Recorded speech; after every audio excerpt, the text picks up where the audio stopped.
Hey guys, it's Michael with Juggernaut Welding and Fabrication out of Callahan, Colorado. Today we're going to go over our Super China WX958 powder coating machine. Like I said, Super China. I think it costs like 600 bucks. I'm just beginning powder coating. I am not a professional powder coater, so please be nice to me if you watch this video. I'm just kind of going over what my experience is with it. I've had pretty good experience with it. What I did, because it comes with this big ass like crab boiling pot, I'm not doing jobs big enough to need that big ass pot. So what I did was looked online and I found this guy. He owns Counterproductive Powder Coating, and he started 3D printing and manufacturing these fluidizing hoppers. This one is the 1 pound setup, and I've also bought the 2 pound setup. So what I think I'm gonna do is use one strictly for solid colors and one for metallics. So what I ran into yesterday, sorry, my air compressor's purging, it's loud as hell. What I ran into yesterday was a couple days ago I did some museum mounts in platinum silver, and that is like super heavy flake. There was glitter everywhere. It looked like I had a stripper party. The only thing that was missing was Coke and strippers, obviously. It wasn't as cool as that would have been. But anyway, what happened was I thought I cleaned the hell out of this hose, out of the gun, everything. I tried to clean it up really good, and there's still glitter all over my shop, but I thought I cleaned the system really well. Well, I went to go coat a semi-gloss black, a prismatic semi-gloss black yesterday, and man, I had all kinds of glitter in it, all kinds of metallic flake. So last night, what I did was I cut up some painter's cloths. I painted them up, rolled them up, and kind of put them in a wad and jammed them inside the hose, and then used my air gun to blast it through, kind of like swabbing a rifle, and it worked a lot better to get all the powder out of here. But what the big problem was I was still noticing I could blow this thing out 20 times and there'd still be flake. What I found was that when I took this back cover off, it doesn't seal really well with the barrel of the gun, so this whole entire thing was full of metallic flake, the entire gun. So I basically had to disassemble it and clean it all out. It's just some Phillips head screws, and I think I got it cleaned out really well now, so hopefully we don't have that problem. But back to this this fluidizing hopper. All you do is you take your main air, which they call it powder on this machine, but you take your main air, and it's an 8mm hose, and instead of running to the pot, it runs up to the bottom of this fluidizing hopper with a little quick connect. Then your main powder hose hooks up to the top, obviously. We're gonna shoot a little bit of semi-gloss black on these parts that I remade because they were all full of flake. So let's give this another shot. I've got it at 42 kilovolts.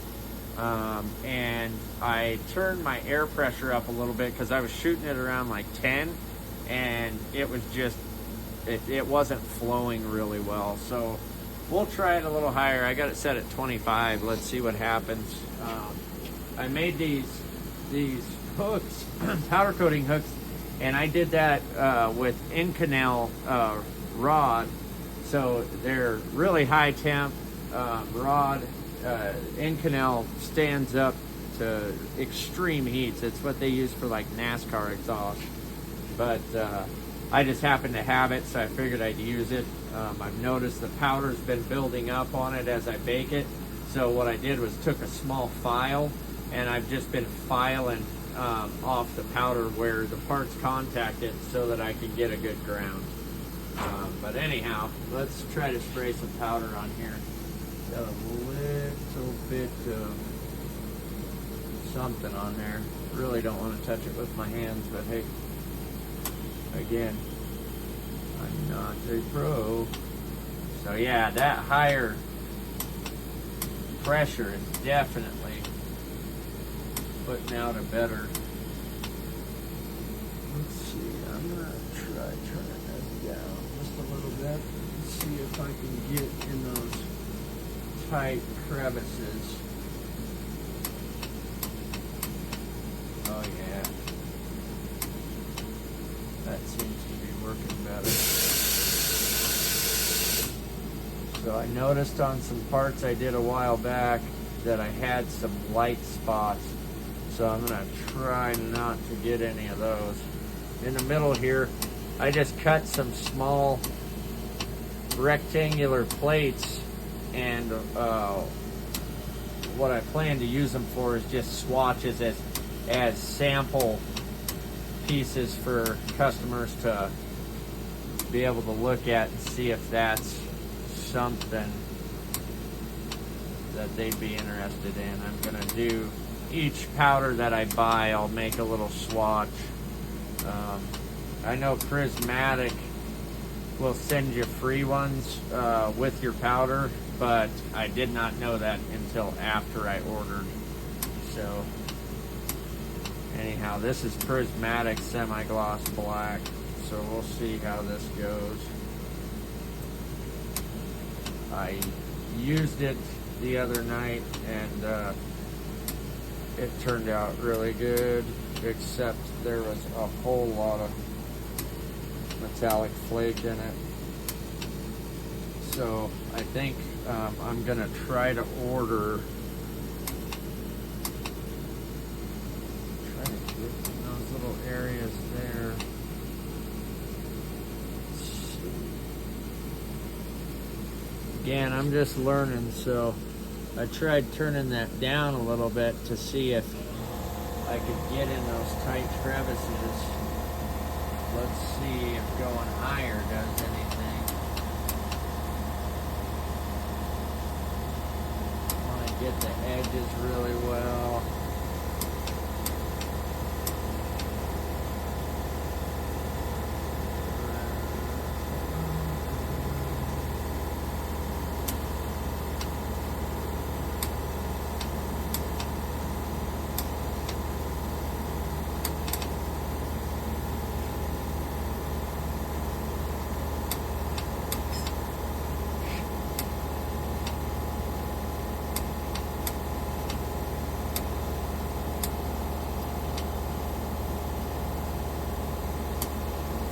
That's the other thing I found with this Chinese gun is the trigger sticks sometimes.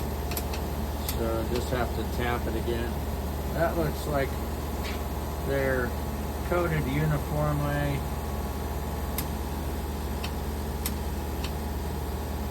Again, I'm just learning, so don't beat me up, guys. I know I don't want to go on too light.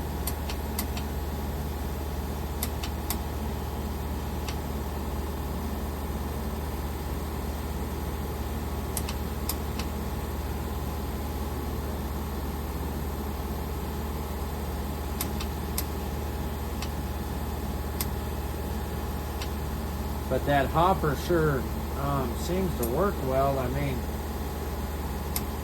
seems like I'm getting a nice even cloud going on. Probably take this gun apart later and see if I can seal it up a little better and see what's going on with that trigger sticking. But like I said, I mean, for $600, it was what I could justify for what I'm doing.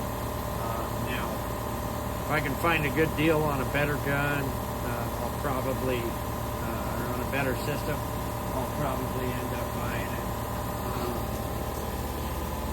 Looks like I've got them coated pretty well. I'm gonna take them over. This is my homemade spray booth that we built.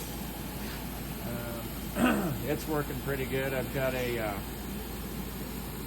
exhaust fan set up on top, and I built in ducting in that back wall. The back wall is like 3 inches thick, and it's blocked off to where my fan is sucking through those two filters. And they're just cheap, like $5 filters. So when they get plugged up, I can replace them very cheap.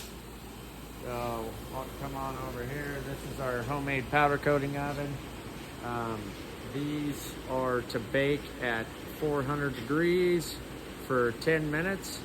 So we're gonna go ahead and get these bad boys put in the oven. So we bake these at 400 for 10 minutes. That's what Prismatic called for. This is Prismatic semi-gloss black. I'm gonna get this fucking door latched. This is hot as balls. But it looks like it wet out really nice and uniform coat. I mean, not too bad for amateur hour. Check that out. These are windshield brackets, adjustable windshield brackets for KTM 690. It's like a enduro style bike. Customer wanted to be able to get more adjustability out of it. It's a massive, goofy looking windscreen right now for riding down the highway, but he wanted to be able to drop it super low to not be a nerd when he's riding on the trails with his buddies. So we went ahead and designed these in a CAD program and cut them on our STV CNC plasma table. Don't even let me get started on how badass STV is. These guys, their warranty and their customer service is like top notch. But anyway, I appreciate you guys watching. Please hit the subscribe button and the like button. It definitely does help. Like I said, I'm kind of an idiot to watch, but if you learned one little thing out of this whole game, then we're good. But one last thing. I pulled that Chinese gun apart, and what it looks like the problem is there is a slot right here that looks like it should have an O-ring. And it is not sealing completely into the barrel of the gun. So when I'm spraying, all this powder is getting all into the back of this gun. Well, when I was blowing it out, it wasn't getting all of it out. So I was getting metallic flake from my last spray into my black. So I'm either gonna find an O-ring that'll work or make an O-ring, and I'm hoping that'll take care of it. But again, thanks for watching. You guys have a good day and be safe. Make some cool shit.